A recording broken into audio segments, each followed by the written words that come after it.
It was a cold, foggy evening at the prestigious Willowbrook Country Club.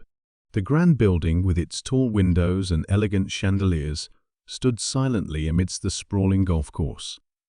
Inside, the elite of the town gathered for their weekly dinner party. Laughter and clinking glasses filled the air, but beneath the surface, tension simmered. Detective Arthur Lane, a tall man with sharp eyes and a well-trimmed mustache, sat in a corner, observing the crowd. He wasn't there for the food or the company. He had been called in discreetly by the club's manager, Mr. Harold Whittaker, after a series of strange events. First, a priceless painting had gone missing from the club's gallery. Then, a member's diamond necklace had vanished during a luncheon. And now, there were whispers of something far more sinister. As the clock struck 9, a piercing scream echoed through the hall. The room fell silent. All eyes turned to the source of the sound, the library. Detective Lane rushed to the scene, followed by a crowd of curious onlookers. There, lying on the polished wooden floor, was the body of Mr. Reginald Graves, a wealthy businessman and one of the club's most influential members. His lifeless eyes stared at the ceiling, and a small, bloody wound marked his chest. A dagger, ornate and unfamiliar, lay beside him. Detective Lane quickly took charge.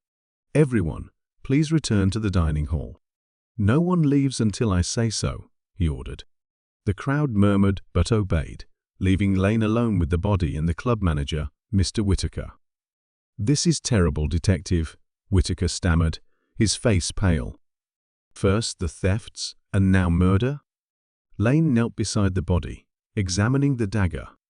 It was an antique, with a peculiar crest engraved on its hilt, a lion with a crown. "Do you recognize this?" he asked, holding it up. Whittaker shook his head. "No, I've never seen it before. But it looks old, perhaps from the club's collection." Lane nodded. "We'll need to check the inventory. Now tell me, who had access to the library tonight?" Whittaker hesitated. "Well, the library is usually open to all members, but tonight it was reserved for a private meeting. Mr. Graves was meeting with 3 other members, Mrs. Evelyn Hart, Mr. Charles Blackwell, and Mr. Victor Langston." Detective Lane's eyes narrowed. "Gather them in the dining hall. I'll speak to each of them." The 3 suspects sat at a table, their faces a mix of shock and suspicion. Mrs. Evelyn Hart, an elegant woman in her 50s, clutched her pearls nervously. Mr. Charles Blackwell, a stout man with a booming voice, glared at everyone as if accusing them silently. Mr. Victor Langston, a young and handsome man, leaned back in his chair, his expression unreadable. Detective Lane began his questioning. "What was your relationship with Mr. Graves?" Evelyn sighed. "We were business partners. He was difficult, but I had no reason to harm him." "And you, Mr. Blackwell?" Charles huffed. "Graves and I had our disagreements, but murder? That's absurd." Finally, Lane turned to Victor. "Mr. Langston?" Victor smirked. "I barely knew the man. I was here for the wine, not the drama." Lane studied them carefully.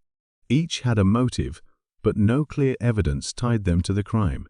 He decided to search the library again. As he examined the room, something caught his eye: a small, torn piece of paper under the desk. It was a receipt from a local antique shop, dated just 2 days ago. The item purchased, an antique dagger with a lion crest. Lane's mind raced. He returned to the dining hall and addressed the group. "One of you purchased this dagger recently. Care to explain?" The room fell silent. Then Victor Langston stood up, his smirk gone. "All right, you got me. I bought the dagger. But I didn't kill Graves. I was framed." "Prove it," Lane challenged. Victor hesitated, then pulled out his phone. "I have a video. I recorded it to prove my innocence." The video showed Victor entering the library earlier that evening, placing the dagger on the desk, and leaving. Moments later, someone else entered, a shadowy figure who picked up the dagger and disappeared into the darkness. Detective Lane paused the video. "Who is that?" Victor shook his head. "I don't know. But it wasn't me." Lane turned to the others. "The killer is still among us." Just then, Mrs. Evelyn Hart burst into tears. "It was me," she confessed. "Graves was blackmailing me.